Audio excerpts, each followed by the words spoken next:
enfrentando bárbaros e usurpadores nas fronteiras e súditos rebeldes em Roma. No século III, o imperador Aureliano voltou-se para o Deus dos soldados em busca de ajuda e conseguiu restaurar o império.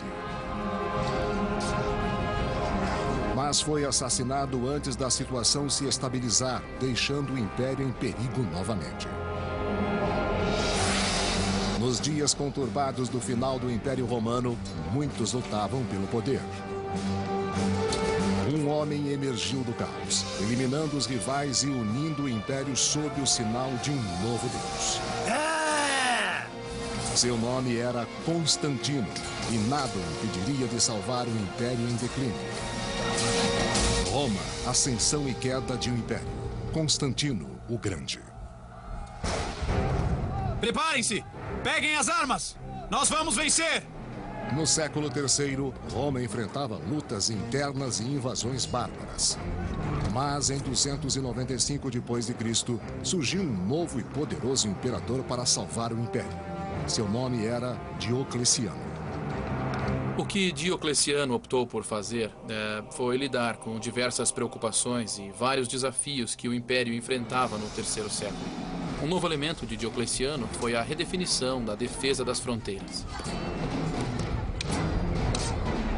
O imperador Diocleciano criou um exército móvel sempre disponível a enviar reforços para as fronteiras vulneráveis.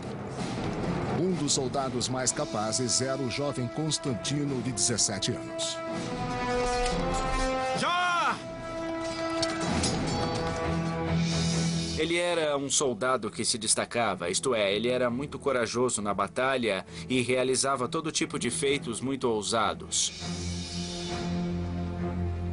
Os sinais da grandeza de Constantino não passaram despercebidos.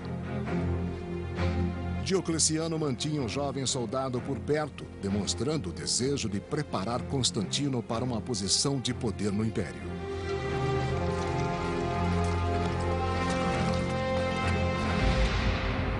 Diocleciano também dividiu o império entre 4 co-imperadores.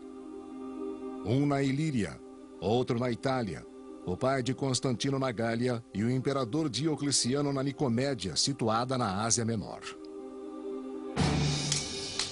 Nicomédia, 302 d.C. Diocleciano sabia que os co-imperadores podiam se rebelar. Por isso, manteve os filhos deles em sua corte, inclusive Constantino, treinando-os como soldados sob vigilância estrita. Constantino foi enviado para a corte de Diocleciano para obter a educação certa para um membro da classe superior, educação literária e educação filosófica. Ele aprendeu grego, que não sabia ainda, mas o mais importante foi sua educação militar. Venha cá. Porém, a vida de Constantino na corte não era fácil. Diocleciano reinava com mão de ferro como imperador e como figura paterna. Ele começou a reinar cada vez mais por meio de toda uma série de éditos extremamente moralizadores e estritos, dizendo às pessoas o que fazer, falando como ser o melhor cidadão e assim por diante. Leve esta oferenda. Vá.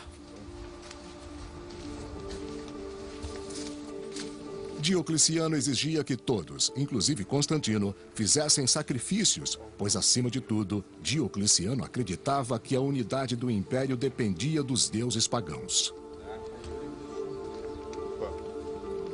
Acima de tudo. Mas outra religião está atraindo os romanos e ameaçando os planos de Diocleciano. Seus devotos adoram Jesus Cristo, o Filho de um novo Deus. A igreja cresceu em devotos e também ficou muito rica. E na época tinha muitas propriedades. A igreja era uma instituição que florescia no Império Romano.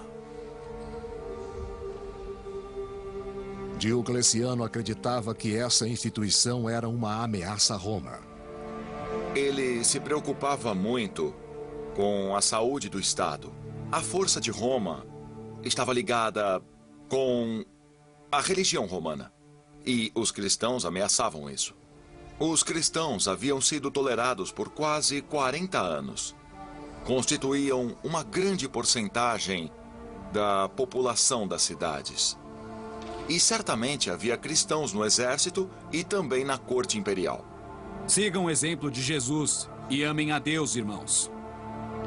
Acima de tudo.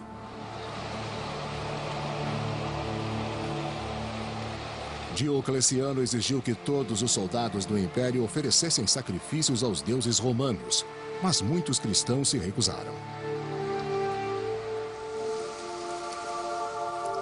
Diocleciano acreditava que tudo o que interferisse com a proteção dos deuses romanos era uma ameaça genuína ao Estado e poderia destruir o império. Poderia destruir o Estado e, pelo interior, era assim que ele via os cristãos no exército.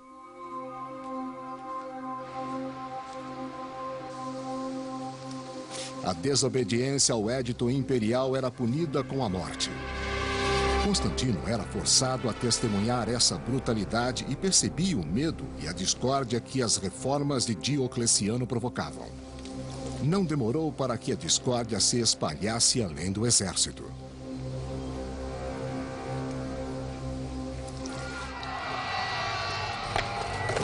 Em 303 d.C., o imperador Diocleciano emitiu um edito que iniciou a grande perseguição contra os cristãos. A emissão do edito da perseguição provocou uma cultura de crueldade administrativa. Os oficiais romanos que aplicavam o edito quando encontravam resistência deviam levar os acusados ao tribunal, torturá-los para obter provas e obrigá-los a renunciar publicamente ao cristianismo. A grande perseguição marcou o início da Era dos Mártires.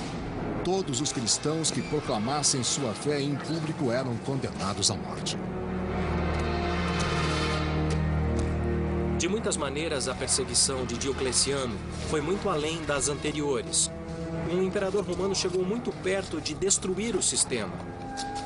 É provavelmente por isso que tantos mártires adorados pela igreja cristã foram obrigados a sofrer por Cristo durante o reinado de Diocleciano. Nicomédia, 305 d.C. Apesar de não concordar com as perseguições, Constantino tinha de se curvar ao homem que podia definir seu futuro. Mas quando Diocleciano adoeceu e renunciou, Constantino ficou surpreso ao ser afastado da sucessão. Diocleciano parecia perceber que Constantino podia ser uma ameaça. Constantino lutara com Diocleciano e fizera um bom trabalho nas batalhas. As fontes dizem que, no fim de sua vida, Diocleciano havia, de fato, prendido Constantino em sua corte. Isso para impedir que ele voltasse à corte de seu pai e comandasse os exércitos dele. Porém, sem nada que o prendesse ao Oriente, Constantino resolveu dirigir seu destino e fugir ao jugo de Diocleciano. Constantino viajou da Nicomédia para Bolonha, na Gália, a fim de encontrar o pai que governava a Espanha, Gália e a Britânia. O imperador Constâncio, pai de Constantino, estava velho e doente e sentia a falta do filho. Mas em 305 d.C., Constantino reencontrou-se com o pai, um homem cuja natureza era mais similar à sua do que a de Diocleciano jamais fora.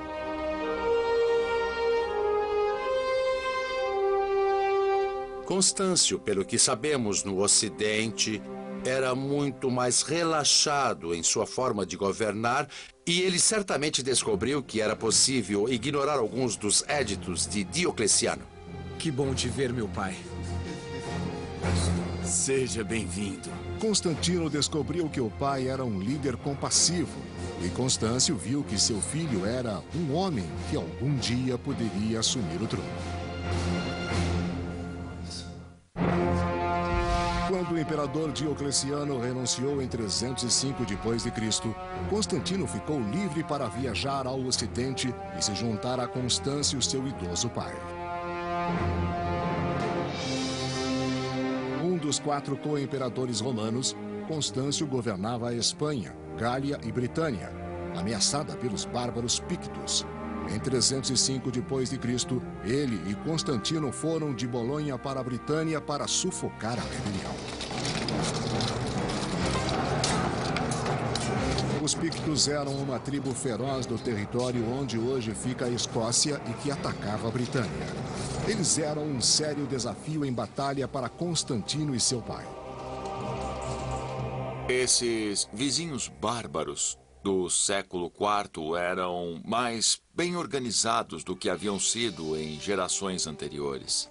Os exércitos romanos enfrentaram batalhas mais difíceis do que antes na Europa. Para piorar as coisas, a saúde do imperador Constâncio estava abalada. O fato de um imperador que claramente estava doente na época em que foi com o filho enfrentar o perigo dos pictos ter ido nesta campanha é outra indicação de como a ameaça era séria.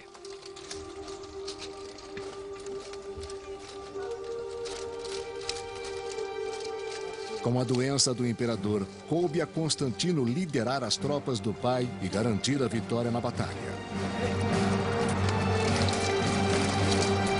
Quando Constantino juntou-se ao pai no Ocidente, Constâncio garantiu que ele assumisse um lugar nos altos escalões de comando, que lutasse com o exército, que os soldados o conhecessem e que ele tivesse em um lugar natural na administração do Império Ocidental. Essa sempre foi a expectativa de Constâncio.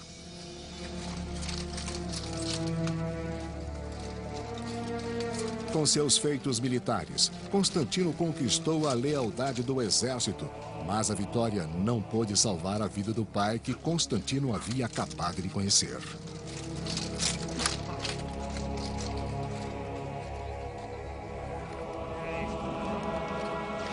York, Britânia, 306 d.C.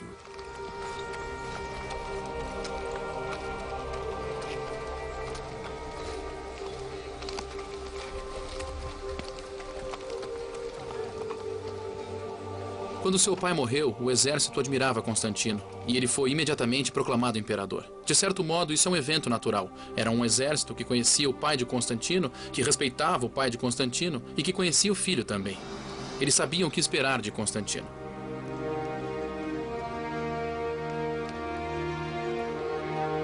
Em um império em que a morte de um governante costumava provocar violência e jogos de poder, a proclamação de Constantino foi pacífica e tranquila.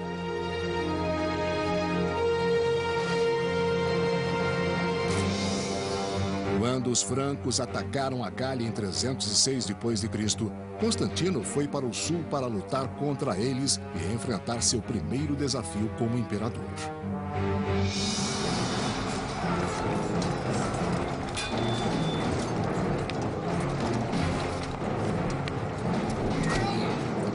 Os francos compreenderam que a morte de Constâncio era uma oportunidade e quiseram aproveitá-la.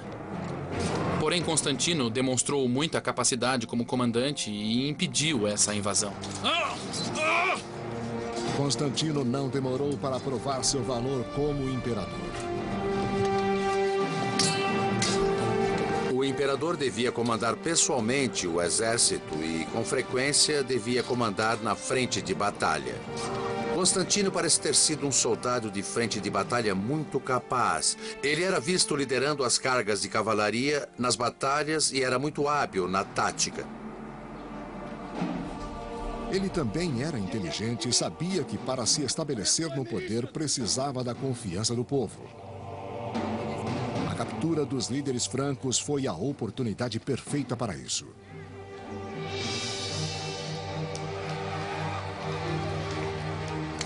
Constantino desfilou com os prisioneiros bárbaros pelas ruas de Trier, na Alemanha atual, para mostrar ao povo que ele os protegeria.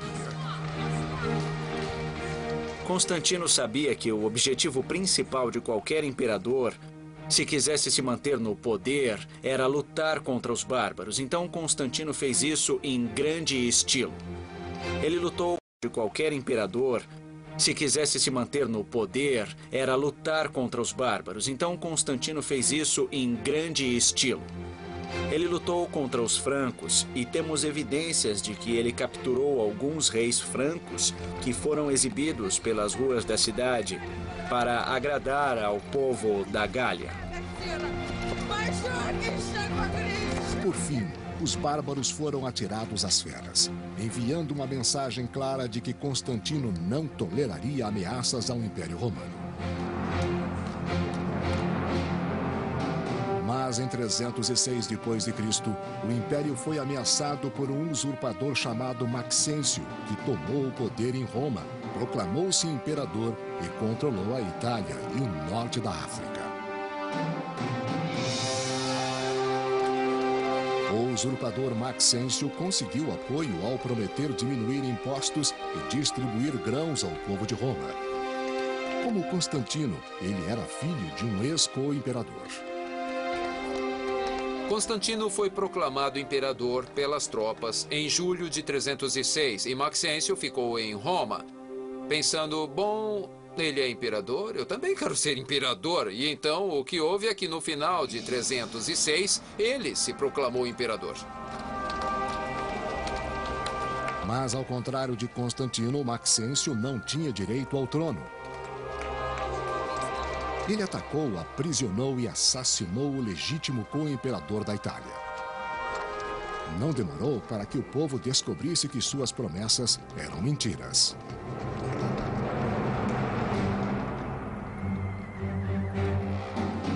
Em 311 d.C., os romanos se revoltaram quando os grãos e os cortes nos impostos só beneficiaram os ricos. Os cidadãos comuns tinham de roubar para sobreviver. Maxêncio não era um líder popular. Ele era um líder muito cruel. Abafava as revoltas com muita violência. Circulavam boatos de que ele seduzia as filhas dos senadores, havia problemas com o suprimento de grãos e os impostos haviam aumentado ainda mais. A revolta desesperada do povo de Roma foi uma oportunidade para Constantino.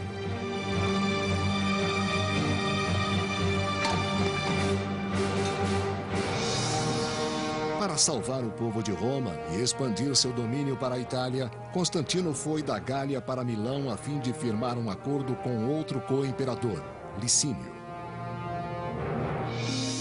Milão, Itália, 311 d.C. O acordo visava consolidar o poder. Vou lhe mostrar o mapa. Combinado? Então está combinado. Para selar a aliança, Licínio casou-se com a irmã de Constantino.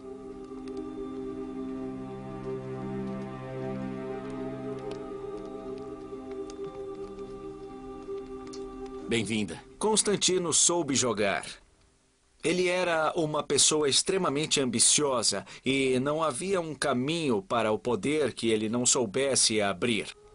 Isso significa que no início ele fez todo tipo de manipulação para conseguir se manter no poder.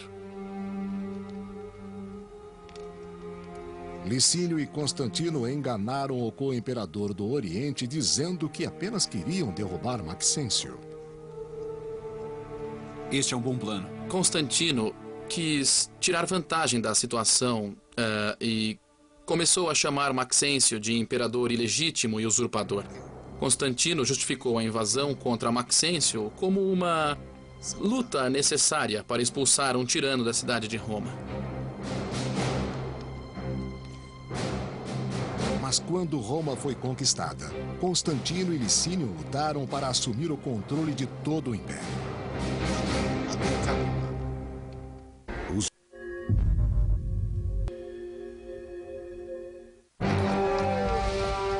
Em 306 d.C., quando o usurpador Maxêncio tomou o poder em Roma, Constantino aliou-se ao ambicioso co-imperador Licínio, buscando destruir Maxêncio e dividir o império entre eles.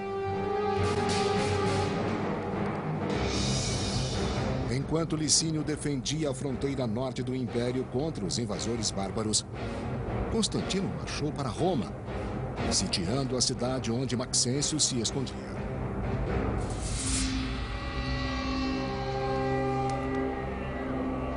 Dentro das muralhas de Roma, Maxêncio, um pagão devoto, baseou sua estratégia nas vísceras de cordeiro lidas pelo sacerdote. Quando se tratava de uma luta, Maxêncio queria ter algum tipo de proteção divina e seguiu os procedimentos que qualquer bom imperador romano seguiria para obter proteção.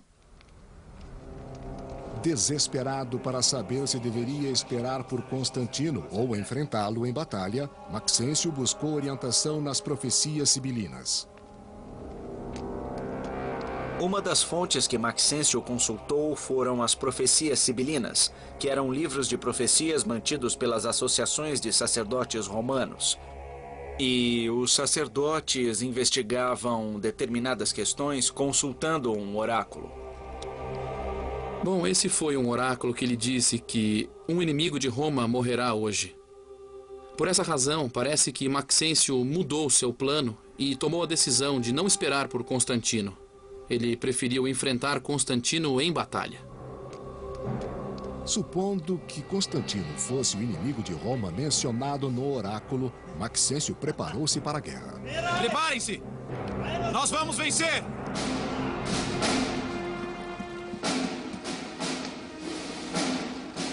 Enquanto isso, Constantino preparava-se para enfrentar Maxêncio no campo de batalha.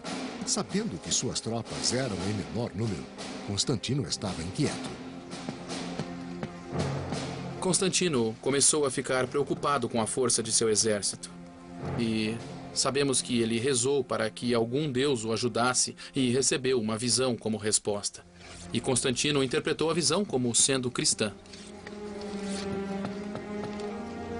O historiador Eusébio de Cesareia registrou o que aconteceu conforme lhe foi contado pelo próprio Constantino. Ao redor do meio-dia, quando começava o entardecer, ele viu nos céus o sinal de uma cruz luminosa. Ela estava acima do sol e tinha a inscrição "Conquiste com isto".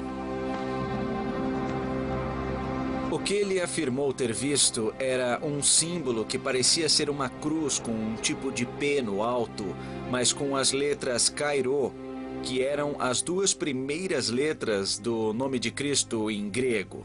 E existem outras fontes que dizem que ele também ouviu uma voz ao mesmo tempo que disse que ele conquistaria com esse sinal. Peguem as armas! Constantino ordenou aos soldados que colocassem Kairo em seus escudos e estandartes, transformando o símbolo cristão de objeto de perseguição em sinal de honra. E assim lutaremos! Nunca desistam! Constantino assumiu o Deus que anteriormente fora rejeitado como sua força divina, como seu poder de vitória. Ao assumir o Deus cristão que havia sido perseguido pelos imperadores anteriores, Constantino fez algo muito revolucionário. Com a conversão, Constantino transformou a batalha contra o pagão Maxêncio em um teste de religiões. Constantino encontrou Maxêncio na ponte Milvio, que cruza o rio Tibre, e era o único obstáculo entre Constantino e a estrada que levava a Roma.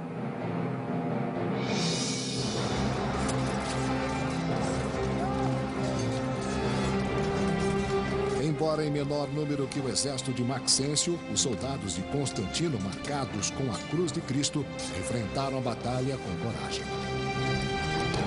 A batalha da Ponte Milvio foi muito importante. As forças foram dispostas uma contra a outra e, apesar das vantagens numéricas, o exército de Maxêncio foi empurrado por Constantino para o rio. Nunca desistam!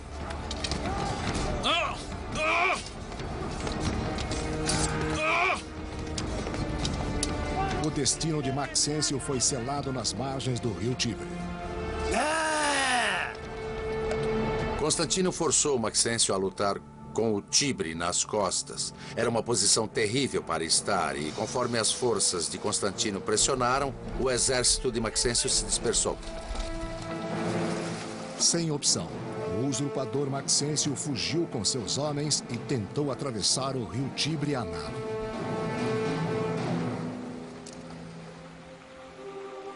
Mas a armadura pesada impediu que Maxêncio sobrevivesse ao rio.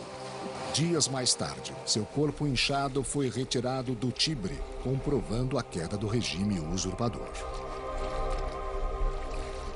Constantino obteve uma importante vitória na Ponte Milvio, que eliminou a oposição de Maxêncio e deu a Constantino o controle de metade do império, inclusive da rica província da Itália.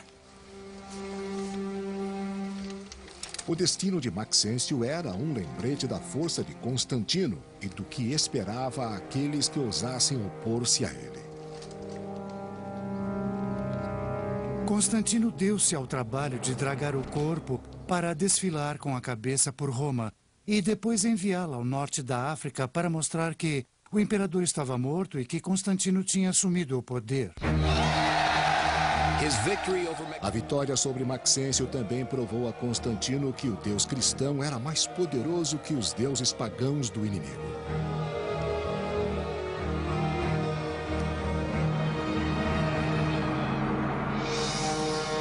Com a derrota de Maxêncio, todo o Império Ocidental pertencia a Constantino. Como combinado, ele deixou o Oriente para Licínio.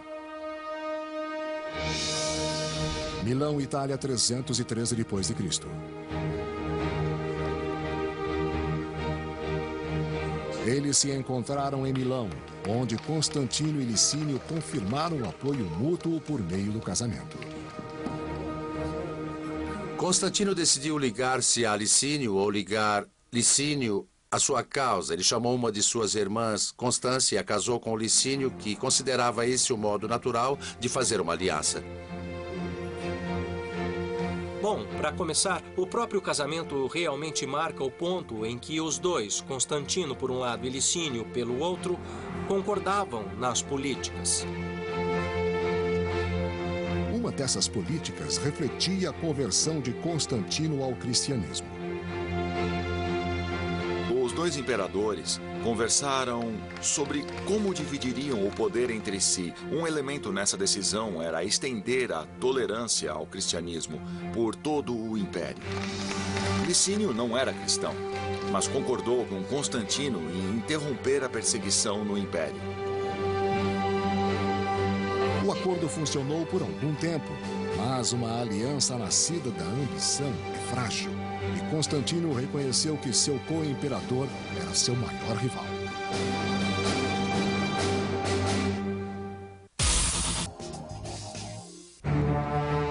Depois de formar uma aliança com o imperador Licínio, Constantino derrotou o usurpador Maxêncio.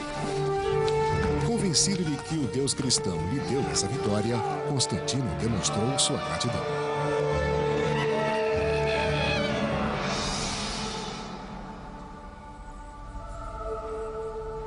Pela primeira vez em 10 anos, os cristãos puderam rezar livremente e pela primeira vez na história, o imperador era cristão.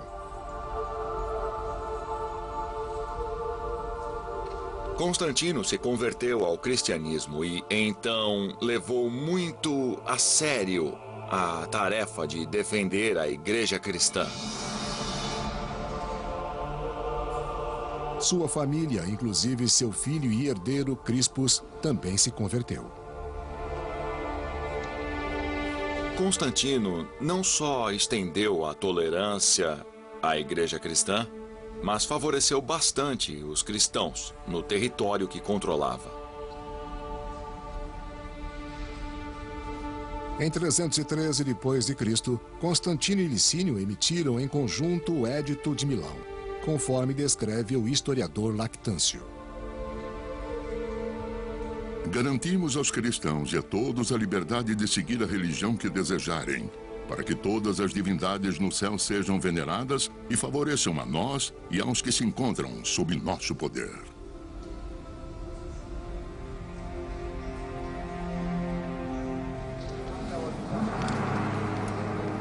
Nos anos que se seguiram, o relacionamento de Constantino e Licínio se deteriorou. Conforme Licínio lutava pelo domínio do Oriente, sua sede de poder aumentava. Constantino e Licínio se deteriorou. Conforme Licínio lutava pelo domínio do Oriente, sua sede de poder aumentava. Licínio continuou agindo a seu próprio modo, como se estivesse no Oriente, mas Constantino não confiava nele. A tensão entre eles aumentou. Depois de 9 anos de governo comum, os dois imperadores quiseram controlar todo o império. Essa rivalidade iria provocar uma guerra civil em Roma.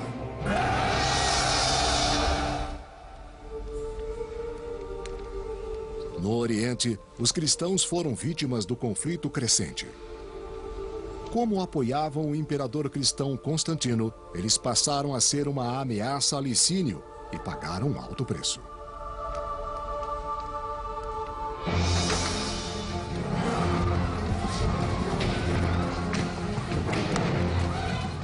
Uma das consequências foi o reinício da perseguição. E a razão para isso foi muito simples. Constantino era conhecido como um defensor dos cristãos. E os súditos cristãos de Licínio pareciam ser uma quinta coluna. Pareciam inimigos de Licínio em seus territórios. E assim, ele os perseguiu.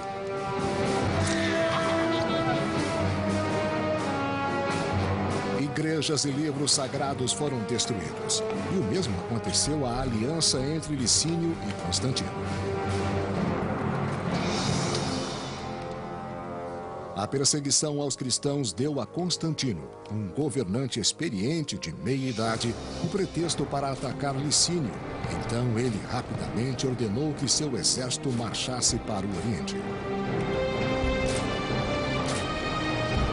Constantino era um líder muito efetivo da cavalaria e sempre ficava à frente da cavalaria, movendo-se ao redor dos flancos do inimigo. Certamente fez isso com Licínio.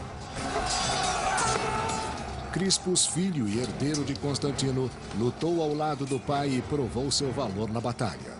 Ambos obrigaram Licínio a recuar. Constantino e Crispus perseguiram Licínio de Adrianópolis para Bizâncio e até Crisópolis, onde ele opôs a resistência final.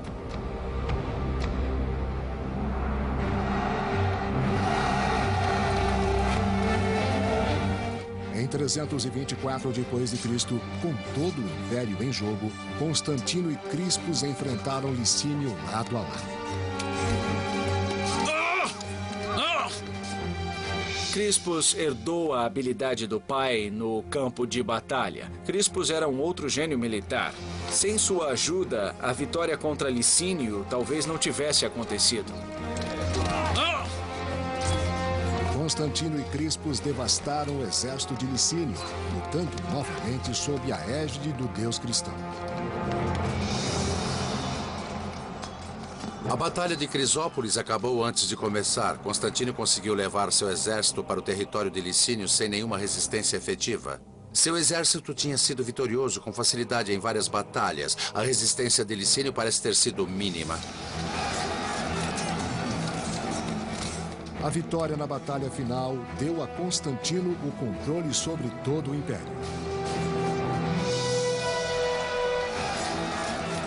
Como descreveu Eusébio de Cesareia. As regiões do Oriente uniram-se às do Ocidente e todo o Império Romano passou a ter um único governante supremo.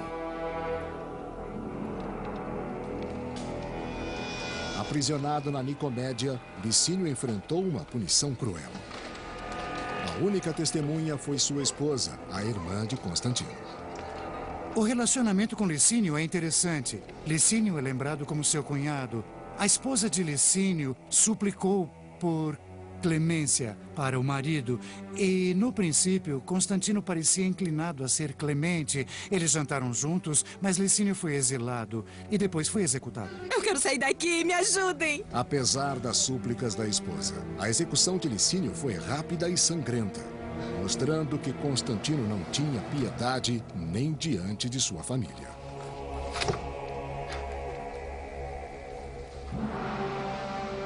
Com a morte de Licínio, Constantino passou a governar todo o império e pretendia transformar seu filho Crispus vice-imperador no Ocidente.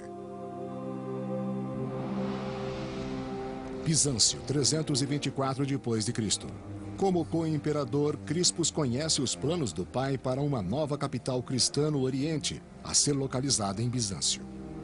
Depois de Constantino conquistar o Império, ele queria criar uma cidade totalmente nova, com o seu próprio nome. E então fundou Constantinopla, em um local estratégico, a meio caminho das fronteiras mais importantes. Ele optou deliberadamente por fundar uma nova cidade sem associação com os imperadores pagãos. Era uma cidade que não tinha nenhuma tradição rival, era uma cidade cristã. Mas enquanto seus sonhos se realizavam, surgiram problemas entre Fausta, a esposa de Constantino, e seu filho Crispus. Constantino tinha 4 filhos. Crispus era filho de sua primeira esposa e os outros 3 eram filhos de Fausta, sua segunda esposa. E não havia como evitar algum tipo de tensão entre os 2 grupos, especialmente por parte de Fausta, porque ela desejava o melhor para seus filhos e considerava Crispus como um obstáculo. Invejosa do poder concedido a Crispus no Ocidente, Fausta estava determinada a conseguir poder para seus filhos a qualquer custo. Os maiores segredos da Terra. Você não pode pensar em subir só.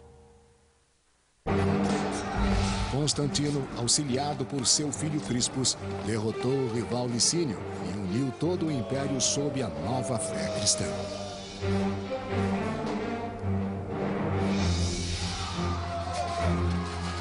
Porém, essa unidade não demorou a ser ameaçada por distúrbios provocados por dissidências internas da Igreja Cristã.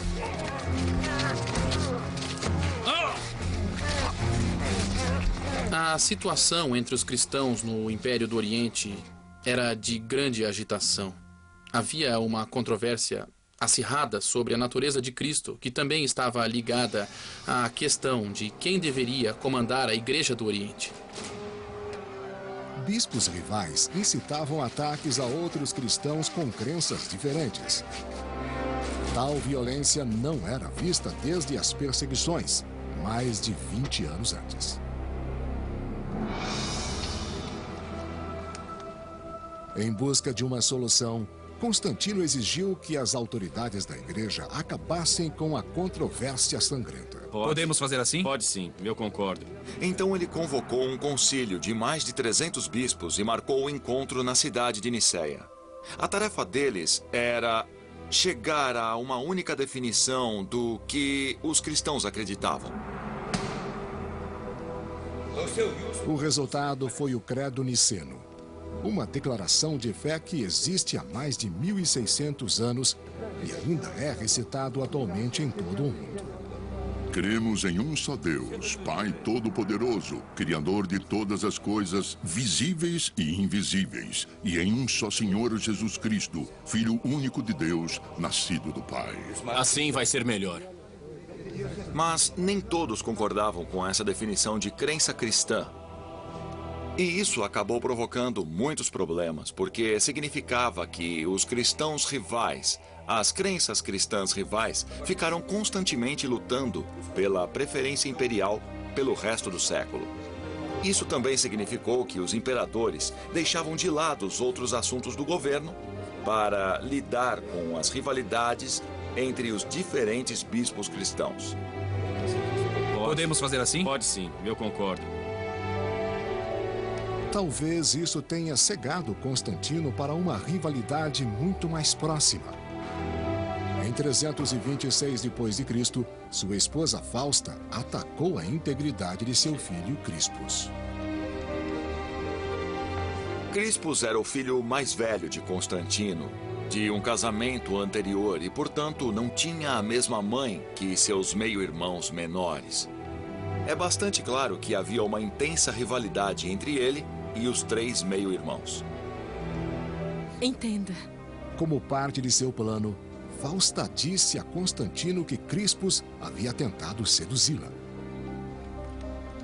Isso é imperdoável! As coisas não iam bem para Crispus. Fausta queria tirar Crispus do caminho logo para que seus filhos legítimos pudessem herdar sem a ameaça de Crispus. Constantino não percebeu que fora traído pela esposa e não pelo filho, e ordenou que Crispus fosse executado.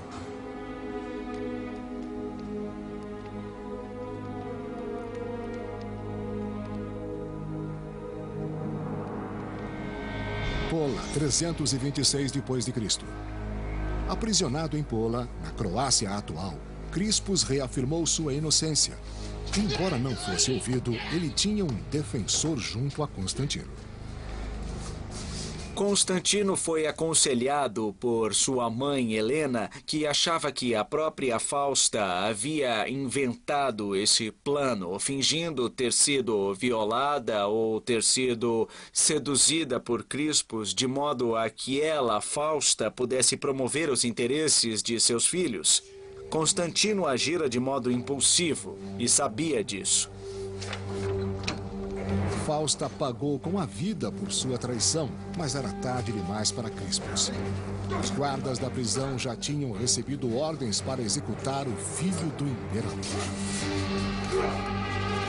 Não sabemos exatamente o que aconteceu, mas foi um golpe terrível para o Império Romano que Crispus fosse sacrificado no altar da história. Constantino ficou só com sua própria consciência. Como penitência, Constantino passou os últimos anos de sua vida construindo igrejas em Jerusalém, Belém, Constantinopla e Roma. Roma, 330 d.C. Uma das igrejas mais magníficas foi construída no local do túmulo de São Pedro, em Roma, um lugar de peregrinação para os cristãos até hoje. Constantino é mais conhecido pelas igrejas. Essa é uma indicação tanto de suas políticas pró-cristãs quanto de seu apego à fé cristã. Recusando-se a mudar de fé apesar das constantes desavenças, Constantino dirigiu pessoalmente a construção da Basílica de São Pedro.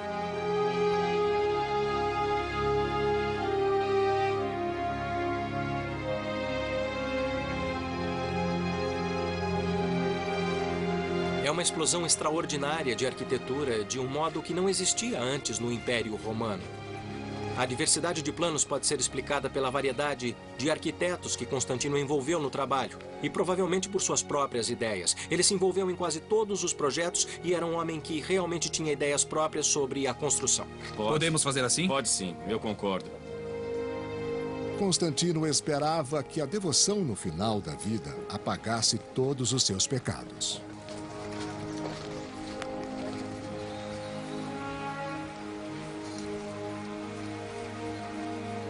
Constantino sabia que seu dia não tardaria. Idoso e doente, ele finalmente foi batizado em 337 d.C. Fazia sentido que Constantino adiasse o batismo, porque os imperadores tinham uma tarefa perigosa e dura, e algumas vezes tinham de fazer coisas difíceis e pecaminosas, isso em consequência de sua posição. E fazia sentido adiar o batismo até o fim da vida, pois as coisas perigosas e pecaminosas seriam lavadas antes da morte. Atormentado pelos pecados, Constantino queria apenas morrer com uma consciência limpa e purificada pelo batismo. No final de sua vida, Constantino era mais ou menos um tipo de visionário que, na época em que foi batizado, queria deixar as vestes imperiais e viver isolado como religioso.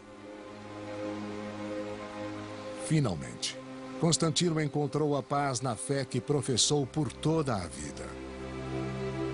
Sei que sou realmente abençoado, agora que fui merecedor da vida imortal e que recebi a luz divina.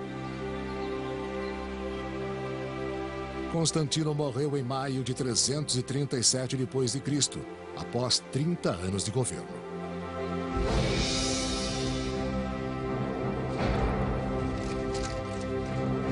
Merecedor da vida imortal e que recebi a luz divina.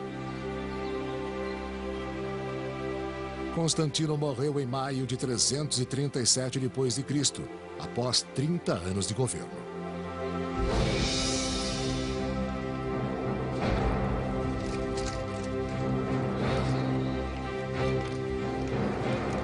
Constantino teve muito sucesso como imperador e muito sucesso como líder militar.